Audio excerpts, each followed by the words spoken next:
ನಮ್ಮ ಹೆಸರು ಚನ್ನಪಟ್ಟಣ ತಾಲೂಕು ಮಾಕ್ಲಿ ಗ್ರಾಮದ ಪುಟ್ಟೇಗೌಡ ಸಂಚಿಗಳಿಗೆ ರೇಷ್ಮೆ ಕೃಷಿ ಮಾಡ್ತಾ ಇದ್ದೀರಾ? ಮಾಡ್ತಾ ಇದ್ದೀವಿ. ಎಷ್ಟು ವರ್ಷದಿಂದ ಮಾಡ್ತಾ ಇದ್ದೀರಾ? ಸುಮಾರು 2017ರಿಂದ ಮಾಡ್ತಾ ಇದ್ದೀವಿ. 2017ರಿಂದ ಮಾಡ್ತಾ ಇದ್ದೀರಾ. ಲಾಭದಾಯಕವಾಗಿದೆಯಾ? ಪರವಾಗಿಲ್ಲ.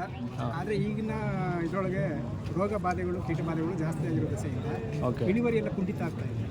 ಏನೇನು ಸಮಸ್ಯೆ ಏನೇನು ಬರ್ತಾ ಇದೆ? ಸಮಸ್ಯೆ ಅಂದರೆ ರೇಷ್ಮೆ ತೋಟಕ್ಕೆ ಹೋದಾಗ ಎಲೆ ಚುಕ್ಕಿ ರೋಗ, ಆಮೇಲೆ ಕುಡಿ ಚೌಟಿ ರೋಗ ಅಂತಾರೆ, ಅದೆಲ್ಲ ಬಂದಾಗ ಕುಂಠಿತ ಆಗಿ ಬೆಳೆ ಫಸಲು ನಾಶ ಆಗೋ ಮಟ್ಟ ಬರುತ್ತೆ.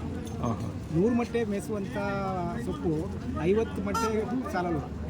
ಆ ರೀತಿ ಕುಂಠಿತ ಆಗ್ತಾ ಇರ್ತದೆ. ಅದು ಆ ಸೊಪ್ಪು ಮೇಯ್ದಾಗ ಗೂಡು ಇಳುವರಿನೂ ಬರೋದಿಲ್ಲ. ಹಂಗಾಗಿ ರೈತರಿಗೆ ತುಂಬ ಕಷ್ಟ. ಈ ಕರೆಂಟು ನೇವ ಕೊಡೋದಿಲ್ಲ, ಈ ಥರ ಸಮಸ್ಯೆ.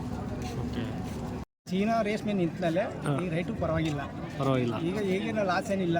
ರೈತರು ಬೈವೈಟನ್ ಬೆಳೀಲಿ, CB ಗೋಲ್ಡ್ ಬೆಳೀಲಿ, ಈಗ ಲಾಸ್ ಇಲ್ಲ. ಈಗ ಬೈವೈಟನ್ನು 200ರಿಂದ ರೂಪಾಯಿವರೆಗೂ ಹೋಗ್ತಾ ಇದೆ. CB ಗೋಲ್ಡ್ ಅನ್ನೋದು 650ರಿಂದ 750 ರೂಪಾಯಿ. 100 ಮಟ್ಟಿಗೆ ಆಗುವಂಥ ಸೊಪ್ಪು 50 ಮಟ್ಟಿಗೆ ಆಗೋದಿಲ್ಲ. ಆ ರೀತಿ ನಷ್ಟ ರೈತನಿಗೆ. ಈ ಕೀಟ ಬಾಧೆಗಳದ್ದು ಒಂದು ನಷ್ಟ. ರೇಷ್ಮೆ ಮನೆಗೆ ಬಂದಾಗ ಊಜಿ ನೊಣಗಳು ಬಾಧೆ, ನಾವು ಎಷ್ಟೇ ಇದು ಮಾಡಿದ್ರು ಕಂಟ್ರೋಲ್ ಮಾಡೋಕ್ಕಾಗೋದಿಲ್ಲ. ಆ ರೀತಿ ರೈತನಿಗೆ ಸಂಕಷ್ಟ.